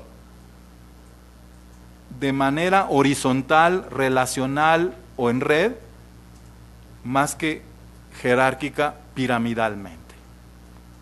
Como dice un amigo mío, y aprecio mucho su expresión, es tiempo de construir puentes y no pirámides, ¿no? En contra de nuestra tradición, ¿no? De donde construimos muchas pirámides y pocos puentes. Los puentes empezaron a partir de la colonia, ¿no? Es la verdad, ¿no? Sí. Bueno, en los hechos, el rol del gobierno en los asuntos públicos es el de la gente que activa las capacidades sociales. Por ejemplo, en Alemania una definición de Estado es aktivierende Staat, ¿no? Es un Estado activador, ¿no? Porque la sociedad alemana tiene las capacidades, pero se requiere alguien que las active, ¿no? Entonces, ese que yo creo que en México, la sociedad mexicana tiene su conjunto de capacidades, recursos de todo tipo, no solo financieros. Entonces se requiere un agente que activa las capacidades sociales, las convoca, las reúne alrededor de temas públicos trascendentes, facilita el diálogo, facilita el acuerdo, da seguimiento a la implementación de los acuerdos y sobre todo garantiza la naturaleza pública de las decisiones de ese conjunto de actores gubernamentales y sociales. ¿Ok?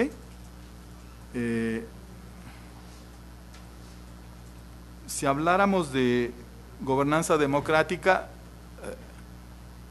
tú puedes tener gobernanza democrática en formas de gobernanza jerárquica y gobernanza democrática en formas de nueva gobernanza o gobernanza por cogobierno o por corresponsabilidad y coproducción y coautoría, ¿no? No me voy a meter en otros asuntos, pero es obvio que en todos los temas de seguridad pública, ¿no? De ataque a grupos criminales, reducción de la violencia, extinción de la transgresión, pues ahí tú requieres una gobernanza democrática en modo jerárquico, ¿no? En modo viejo, ¿no? En modo gubernamental, porque tiene los aparatos coactivos, ¿no? Tiene la legitimidad para actuar. En cambio, yo creo que en crecimiento económico y en desarrollo social no puede haber gobernanza democrática, esa capacidad y eficacia directiva del gobierno democrático, a menos que sea en formas de nueva gobernanza o de cogobierno. Entonces, la gobernanza democrática pues, es un proceso de gobierno estructurado por las instituciones del régimen democrático, del Estado de Derecho, a saber, por el imperio de la ley, división de poderes, aseguramiento universal de derechos humanos, igualdad de trato, sistemas electorales libres, competitivos y con arbitraje imparcial, libertad de medios, libertad de expresión, reunión, manifestación, todos los civil rights, acceso de los ciudadanos a la información pública, participación ciudadana en las decisiones públicas, gobiernos representativos, transparentes, responsivos, rendidores de cuentas, pero también la gobernanza democrática es un proceso cognitivamente estructurado, ¿sí? Y en la parte cognitiva, pues muchos teoremas, modelos causales y tecnologías no son por votación mayoritaria, ¿no? Ni por revisión de casillas, ¿no? Sino tiene otra lógica, ¿no? Es un proceso cognitivamente estructurado por información, métodos analíticos, modelos causales, tecnologías productivas y gerenciales, que se van a materializar básicamente en la gestión de las finanzas públicas, en el análisis de políticas públicas, en la implementación de políticas públicas y en la administración pública. Ok, bueno, pasemos al otro punto. ¿Cómo vamos? Tenemos 1:15, ¿no? Hagamos un esfuerzo más o charlemos un ratito en 5 minutos aquí entre nosotros y retomamos, ¿sí? O seguimos, pues sí, bien. Bueno. Este es un tema importantísimo, ¿no? Yo creo que política pública ha sido clave y pionera en el planteamiento y en la respuesta a esta cuestión de la capacidad y eficacia directiva de los gobiernos, ¿no? Desde su nacimiento en los años 50 en los Estados Unidos de Norteamérica, la novedad de la disciplina de la política pública consistió en que tuvo como su objeto propio de conocimiento la cuestión de la eficacia directiva del gobierno. Podemos decirlo así. Y que ubicó la cuestión de la eficacia directiva del gobierno, la ubicó en la decisión o en el proceso de decisión del gobierno, en el decision making process o policy decision making process, ¿no? Entonces, yo creo que política pública, al menos es mi interpretación, si quieren,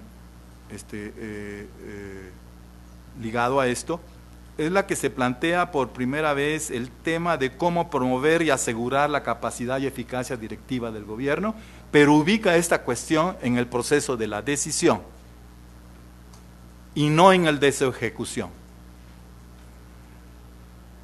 No lo ubica en el campo de la administración pública ni en el de la institucionalidad política. El problema del gobernar era directivo, no era institucional ni era administrativo.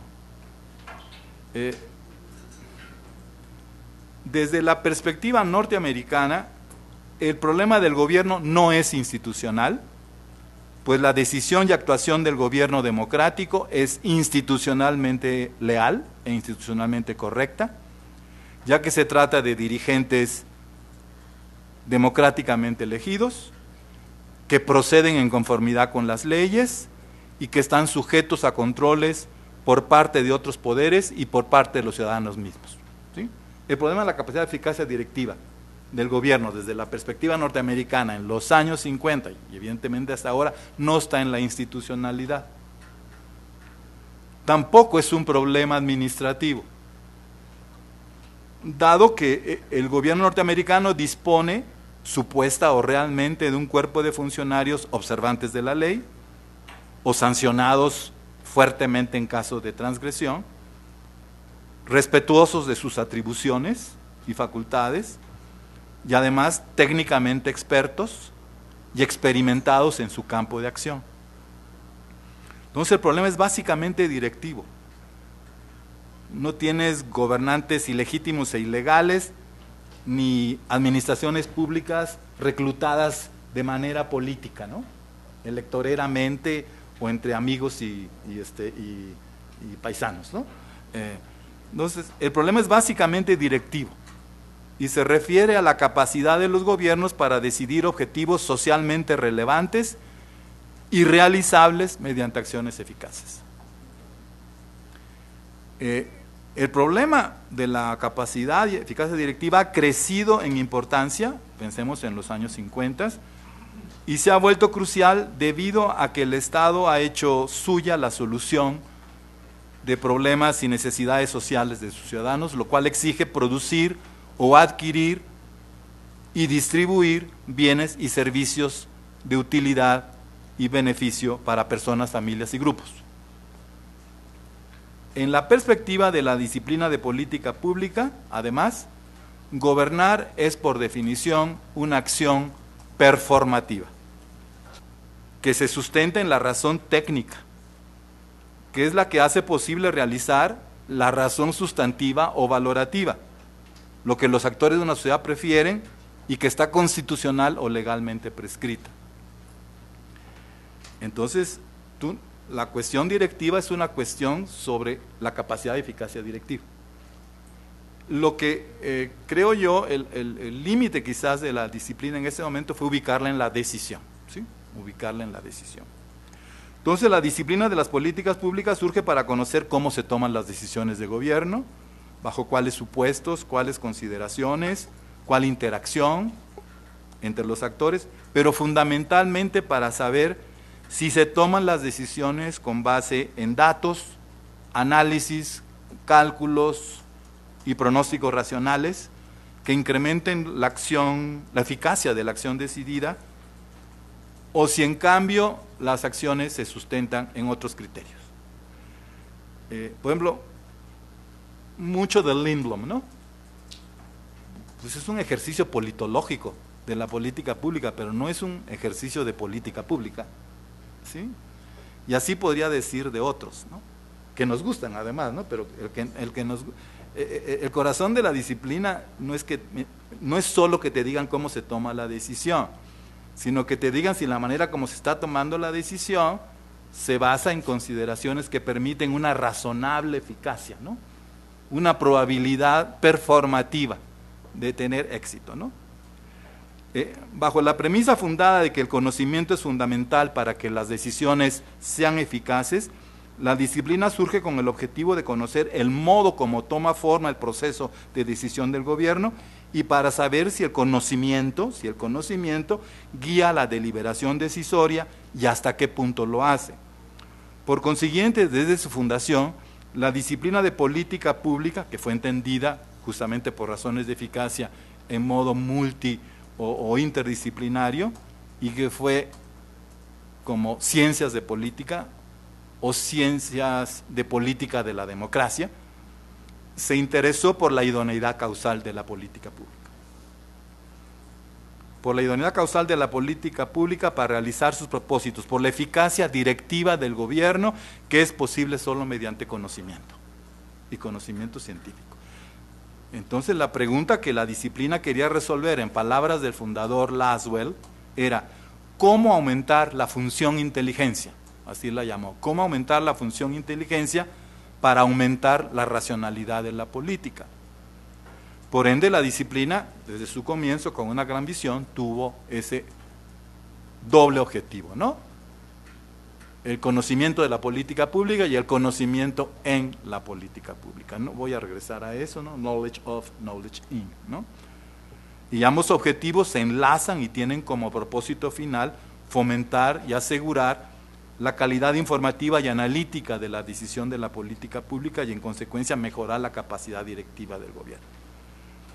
En resumen, el foco, en mi interpretación, el foco cognoscitivo de la disciplina no es la validez institucional del régimen o de la acción del gobernante, ni tampoco la institucionalidad y pericia operativa de la administración pública. El foco es la validez directiva de las decisiones del gobernante. Si el gobierno lleva a su sociedad a algún lado, o va a la deriva, o la lleva al naufragio, ¿no? Dicho en términos tradicionales, el interés de conocimiento de la disciplina de política pública no es la legitimidad política del gobernante por su institucionalidad, sino por la inteligencia y eficacia de sus decisiones, por sus resultados y rendimiento social, en el entendido que se da por asegurada la institucionalidad, ¿no? Se requiere un gobierno conocedor, experto, además de uno legítimo, y se requiere una democracia que acredite su superioridad en esos años respecto del sistema social comunista totalitario o respecto a los sistemas autoritarios. Se requiere una democracia que acredite su superioridad no solo en el terreno de los valores políticos, sino también en el de los hechos y resultados sociales. Esto es un tema muy, muy interesante que yo creo que condiciona también el nacimiento de política pública en Estados Unidos, y por eso se llama Policy Sciences of Democracy, ¿no? Cómo la democracia puede acreditar tener los mismos o superiores resultados a los que está teniendo, ¿no?, la modernización, planificación central de los sistemas comunistas, y cómo lo hace, no solo obteniendo resultados, sino que esos resultados expresan los valores de legalidad, tolerancia, imparcialidad, que son propios de la democracia, ¿no? Porque en los 50 pues estaba la Guerra Fría, y el libro de Crisis of Democracy, no me voy a meter, estaba en el momento más álgido de la Guerra Fría, ¿no? Y que justamente el libro lo que quiere decir, bueno, todo el arsenal conceptual y metodológico y técnico de la disciplina está en función de asegurar decisiones directivas, ¿no? Ahí tengo más cosas, pero si quieren saltamos. Sin embargo, creo yo que la disciplina ha tenido limitaciones en su planteamiento y propuesta de solución de la cuestión directiva. Su limitación, creo yo, consiste en su reclusión en el proceso decisorio de la política, distanciándose de la administración pública y distanciándose de la argumentación pública y emparentándose más bien con las finanzas públicas. Es deliberado, es cuidada la expresión, ¿no? Cuando nace, política pública se distancia más bien de la administración pública y hasta polemiza con la administración pública. No se plantea el tema de la argumentación pública, si quieres porque estás en un régimen democrático y hay congresos activos y grupos que... y se emparenta más con las finanzas públicas y sobre todo esa va a ser la corriente más dominante de los number crunchers, ¿no? Y emparentarse más bien con las finanzas públicas ocurre particularmente en estos últimos 30 años de política de ajuste y aseguramiento del equilibrio financiero del Estado. Eso significa en la práctica que sea dominante en el análisis y en la evaluación de la política pública el criterio económico. En este país es así, ¿no? Si tú haces evaluación, toda la evaluación de política pública es dominante el criterio de costo-eficiencia, ¿no? La política pública, la evaluación está en función de la presupuestación y programación, la cual hoy cambia de estructura de presupuesto por objetivos a presupuesto por resultados, ¿no? No me voy a meter ahí a criticar, pero hace 2 años en mi intervención aquí sí fue una crítica muy fuerte al tema de cómo se estaba practicando la evaluación de la política pública en México. Bueno, eso significa en la práctica que sea dominante en el análisis y la evaluación de política pública el criterio económico con énfasis en el cálculo costo-beneficio, que yo estoy de acuerdo, y no sea determinante o considerado relevante el criterio de la factibilidad administrativa de la decisión y sobre todo la exigencia de argumentar públicamente la validez y corrección de la decisión para ser políticamente viable y socialmente aceptable como es exigido por las condiciones de régimen y gobernanza democrática. Sin entrar en detalles, desde su origen la política pública consideró que el problema se ubicaba en la decisión, en la corrección o idoneidad causal de la decisión y supuso que su ejecución o gestión estaba asegurada por la estructura y calidad de la administración pública o por la sencillez de la tarea administrativa, ¿sí? No se metió, está en la decisión porque la ejecución o la gestión o la implementación está asegurada por la estructura y la calidad de la administración pública o por la sencillez de la tarea. Lo difícil es decidir, no organizarse y gerenciar las acciones decididas. El hecho es que desde su origen no tomó en serio a la administración pública, a la que consideró dúctil, elástica, modificable, y no advirtió la complejidad y hasta rigidez de su normatividad, estructura, tamaño, relaciones interorganizacionales, relaciones intergubernamentales, pautas e incentivos de comportamiento, organizaciones informales y formales dentro de la organización pública.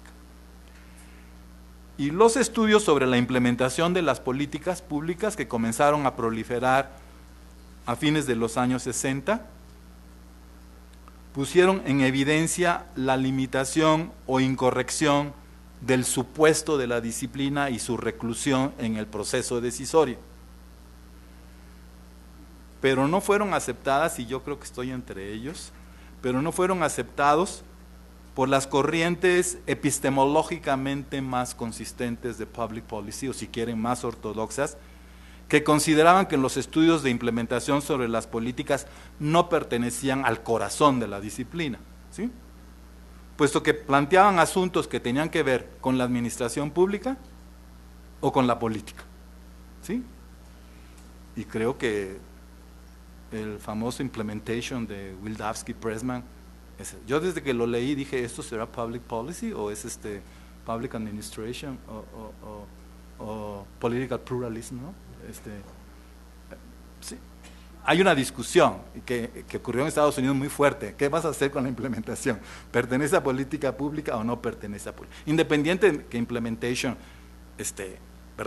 podían haber estudiado a ese tiempo teoría de organizaciones y teoría de gestión, que ya era más desarrollada para las cosas que ellos afirman, ¿no? Pero pues esa es mi polémica con ellos y no tengo por qué comprarla ustedes, ¿no? Pero yo sí creo que fueron estudios más administrativos y más politológicos. O el de Bardak, ¿no? The Games of Implementation, pues es una cosa de ciencia política, ¿no? Sí. Más que que de política pública, creo yo, ¿no? Pero aquí tenemos a William Asher que podrá intervenir en el momento que él lo desee. Bueno, una segunda limitación tiene que ver con un requisito fundamental de la dirección o gobernanza en condiciones de democracia, que es el de la comunicación o la argumentación.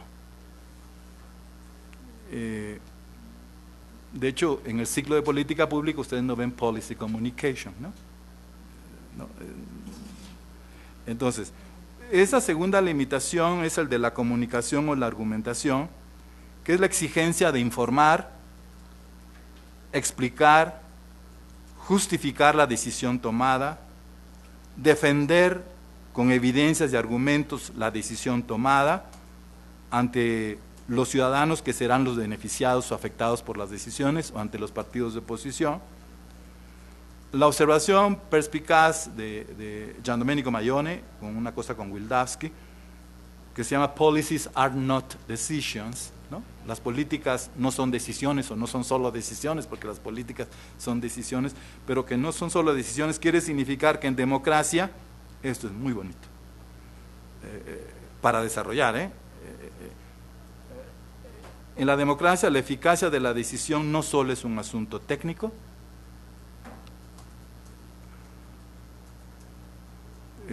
porque tienen ustedes que recordar que hay numerosas decisiones gubernamentales que ante determinados problemas no cuentan con información suficiente y con modelación causal probada, ¿sí?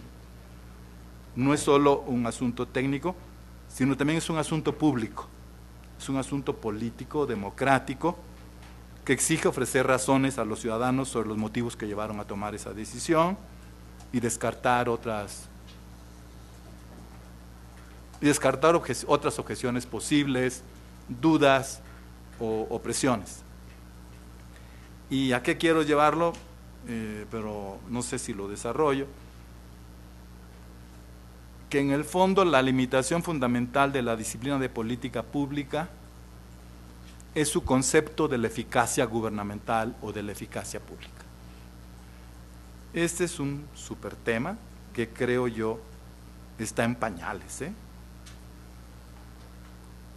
Es muy probable que en este momento no se tenga un sólido concepto de causalidad gubernamental pública ni de resultado público, ¿no? ¿De acuerdo?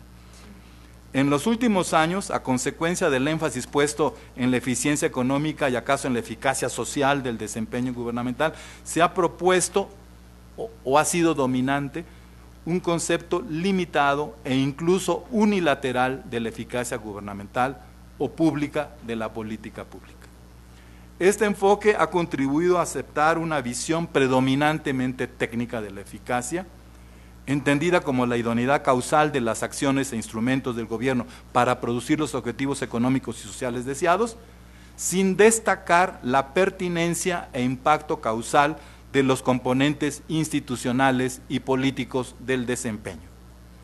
A lo sumo, estos componentes son considerados elementos del contexto, un ceteris paribus, por así decir, en el que tiene lugar el proceso causal de estricto carácter técnico. ¿Sí fue claro? Y hay causalidad de las instituciones, ¿no? Si tú tienes ciertas leyes y reglamentos obsoletos, lentos, pesados, contradictorios, incoherentes, eso limita opciones, eso afecta la acción.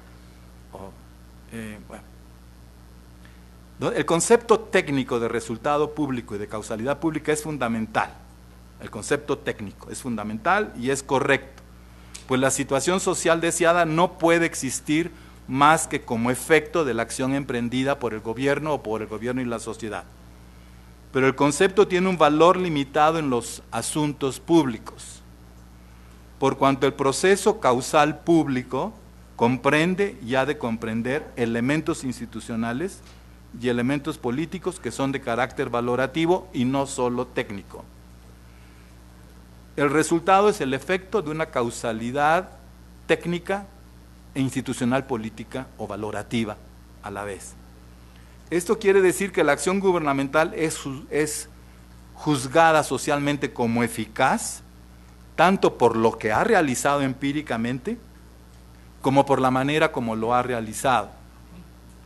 Es importante que las acciones gubernamentales o la gobernanza arrojen empíricamente los resultados sociales deseados y eliminen los elementos nocivos de las situaciones sociales, pero al mismo tiempo que se logran esos efectos sociales, es igualmente importante que las acciones preserven y promuevan los valores y principios fundamentales de un Estado democrático y que los resultados empíricamente logrados expresen, ratifiquen, validen los valores democráticos.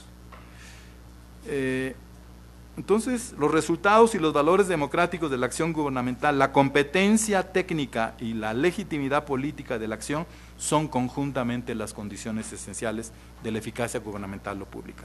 Sería aberrantes gobiernos con capacidad de realizar los resultados empíricos deseados, pero que los producen sin incorporar los valores de un régimen democrático.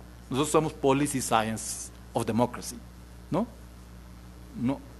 Eso es lo que yo llamaba del resultadismo chino. Lo que llamo resultadismo, hoy tan en boga, está más cercano del rostro de la tecnocracia, blanda o dura, pero autoritaria, que del rostro de la democracia pública. Y hay que confesar honestamente que muchos estudios de política pública son tecnocráticos, que no dan importancia a la participación ciudadana, porque no existen instituciones que te regulen esa participación ciudadana hoy en estado bruto, ¿no? Y sin rendición de cuentas. Bueno, justamente por estas dos limitaciones de la política pública, su reclusión en la decisión, la administrativa y la argumentativa, su distancia de respecto de la administración y su distancia respecto de la argumentación pública, surgieron mundialmente dos tendencias que se han presentado como las campeonas aseguradoras de la eficacia de los gobiernos. La nueva gestión pública, una, ¿no?, que se enfoca a la administración pública con un enfoque postburocrático, con un enfoque gerencial, no voy a entrar a eso, y la gobernanza participativa, la gobernanza abierta e incluyente, que también suele a veces presentarse como panacea y que considera que si todos los gobiernos gobiernan en modo de nueva gobernanza, eso va a ser el gran mundo. Bueno, ok, ya terminamos.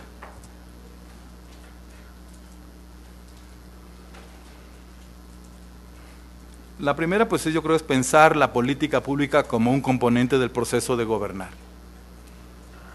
Muchos, por lo menos en México, que están analizando, formulando y evaluando política pública, están viendo los árboles, pero no están viendo el bosque, ¿sí? Hacen la política pública para, ¿qué?, para las escuelas prematernales, ¿no? Y cómo está el sistema educativo y el régimen político y la, ¿no? Entonces hay que ver la política pública como componente del proceso de gobernar y de él dependiente, y en realidad la política pública va a ser causa y efecto del proceso de gobernar. Y creo yo que vamos a empezar a transitar de una política pública gubernamental o estrictamente gubernamental hacia una política pública de coautoría o coproducción gubernamental ciudadana. Y entonces va a haber un modo dialógico, racional, asociado, mayor involucramiento, oferta y responsabilidad ciudadana en estos asuntos. Y tenemos entonces que prepararnos, ¿no? Y entonces va a ir tomando forma la política pública como una obra pública y no solo estrictamente gubernamental. O sea, que es público no solo porque resultado de la decisión de una autoridad pública legítima, sino que es público porque ha sido una coproducción en su contenido, ¿sí? Bueno, lo que quiero decir es que la mayor parte de los supuestos, enfoques y métodos del análisis de política pública son correspondientes a lo que se llama gobernanza jerárquica o gobernanza por gobierno, al modo específico de gobernar de la segunda mitad del siglo XX, al tipo de relaciones que existían entonces entre el gobierno estatal, tremendamente prestigiado y confiable, ¿no?, y las organizaciones económicas, civiles y políticas, y cuyas principales características fueron amplia autonomía decisoria del gobierno, alineación política de las organizaciones económicas y sociales a las decisiones del gobierno, elaboración de las políticas públicas en modo gubernamental, mediante un círculo de analistas expertos y de políticos cercanos, implementación de las políticas por medio de las burocracias del gobierno, sin considerar la posibilidad de desarrollarlas con actores sociales, y sobre todo el supuesto de la autosuficiencia gubernamental en la dirección de la sociedad, que el gobierno puede definir y realizar por sí mismo los objetivos de interés público y las políticas públicas. Sin embargo, el protagonismo gubernamental comenzó a menguar con la desastrosa crisis fiscal y política de los sociales en los años 70. Pues no es casual el ascenso de Thatcher en el 79 después de la crisis del laborismo y todas las crisis que ha empezado a tener la socialdemocracia en Europa, con excepción de los escandinavos. Sin embargo, el protagonismo gubernamental comenzó a menguar con la crisis fiscal y política de los estados sociales en los años 70 y 80, y en consecuencia con la afirmación mundial del consenso neoliberal en política y economía. Al ejercerse en un contexto de democracia y liberalización económica de alcance global, el proceso de gobernar se ha ido configurando de otro modo, dado que se ha disminuido la capacidad de rectoría económica del gobierno, se ha incrementado la independencia política de la sociedad, ya ha habido una poderosa expansión de la esfera pública, ¿no?, de las prácticas de deliberación, ¿no?, sobre los asuntos públicos y sobre las maneras de resolverlos, en la que participan no solo el gobierno, ni tampoco los analistas de los medios, sino participan colegios de profesionistas, organizaciones empresariales, organizaciones civiles y organismos internacionales. Entonces, la gobernanza asociada o gobernanza por cogobierno es descrita como un cambio del modo jerárquico de gobernar hacia uno más descentralizado, horizontal, interdependiente, relacional, interactivo, en que los actores públicos y privados, gubernamentales y sociales practican formas de diálogo y negociación para conciliar sus diferencias, ajustar sus intereses y producir cosas de interés común. Bueno, este nuevo y obligado proceso de gobernar, creo yo, presiona los métodos y las prácticas tradicionales de análisis, decisión, implementación y evaluación de la política pública. Frente a la nueva gobernanza, habrán de preservarse los métodos de análisis de políticas, algunos, y otros tendrán que modificarse. Invariable es la exigencia de la eficacia social de la política pública y de su eficiencia económica. Sobre este punto no podemos, ¿cómo se dice?, dar marcha atrás, ¿sí? La exigencia de eficacia social y de eficiencia económica o de costo-eficiencia es invariable y es distintivo del análisis de política pública.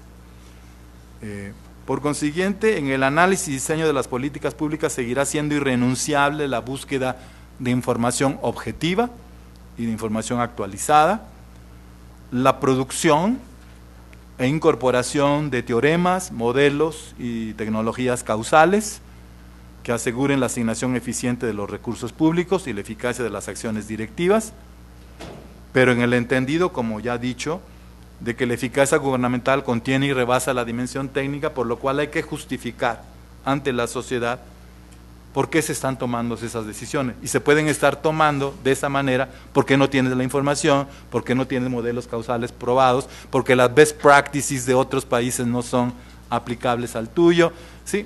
Aunque el tema de policy transfer saben que hoy es uno de los más importantes, ¿sí?, para que no estemos inventando el hilo negro, ¿no? Entonces, pero en cambio sí deberá modificarse la relación del gobierno y su círculo de asesores con las corporaciones privadas y las organizaciones sociales, de la sociedad civil y de los centros de la sociedad del conocimiento. Y se deberá, al momento de identificar y definir el problema público, ponderar las opciones de acción y decidir las acciones y los actores que se responsabilizarán de la atención al problema, ¿sí? El que entremos en negociación, diálogo, conversación y acuerdos, pues exigirá no renunciar a información objetiva, ¿no?, a argumentos, a evidencias, a cálculos defendibles, a cálculos contrastables, ¿no? Si la participación ciudadana vale no solo como process, ¿no?, sino como content, ¿no? O sea, no porque existe participación ciudadana, sino cuál es lo que está ofreciendo, cuál es el contenido que está ofreciendo. Y yo creo que política pública debe ser dialógica, asociada, más relacional, pero no puede abandonar la exigencia de información, conocimiento, cálculo, y debe ser muy claro comunicativamente de que hay muchas decisiones que se toman que son las mejor posibles en ese momento, bajo esa información, bajo esas instituciones, bajo esos recursos financieros que se tienen. Y tienes que involucrar a la sociedad a entender y a corresponsabilizarse y a aprender de cuáles son los objetivos que van deseados y cuáles son los instrumentos que van preferidos. Es algo muy interesante esto, creo. Los métodos de análisis y decisión de las políticas ya no podrán ser burocráticamente monopolizados. Deberán incluir prácticas de interlocución sistemática con el público ciudadano informado, conocedor e interesado, de modo que la política pública sea una coautoría. Pero, repito, no podemos echar marcha atrás a que ese diálogo y esa relación se politice, ¿no? Sino que se politice en el sentido de transacciones políticas sin interés público, es lo que quiero decir, ¿no? ¿Sí? En el sentido peyorativo de politizarse, ¿no?, que sería encontrar transacciones o arreglos políticos que ni directa ni indirectamente, ni en el corto plazo ni en el mediano plazo, tendrían impactos de beneficio o utilidad pública, ¿no? Entonces, el nuevo modo de elaborar las políticas públicas obligará a institucionalizar como obligatorias las prácticas de participación e involucramiento ciudadano, pero también a definir normas precisas de esa interlocución y diálogo, de tal manera que la racionalidad y no la violencia o el engaño, ¿no?, la simetría y no la asimetría, sean las que conduzcan a la definición de la política pública. Entonces, en las actuales condiciones sociales en las que se expande la economía independiente, crece la participación ciudadana en los asuntos de interés público y se afirma la autonomía personal en la gestión de los proyectos de vida, el gobierno, como dijimos, ya no puede por sí mismo definir y realizar el sentido y dirección de la sociedad. El gobierno sigue siendo una instancia necesaria, indispensable y potente, pero el gobernar es una actividad en la que los recursos y las acciones del gobierno son insuficientes y requieren de los recursos sociales para poder cumplir funciones públicas y crear un futuro social de prosperidad y equidad. En el contexto actual aumenta la posibilidad de que la política pública sea en verdad una obra pública, un producto elaborado por la autoridad pública y el público ciudadano.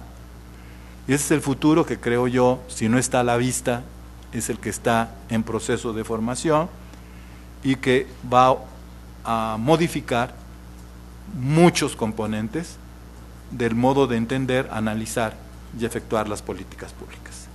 Y gracias por su resistencia.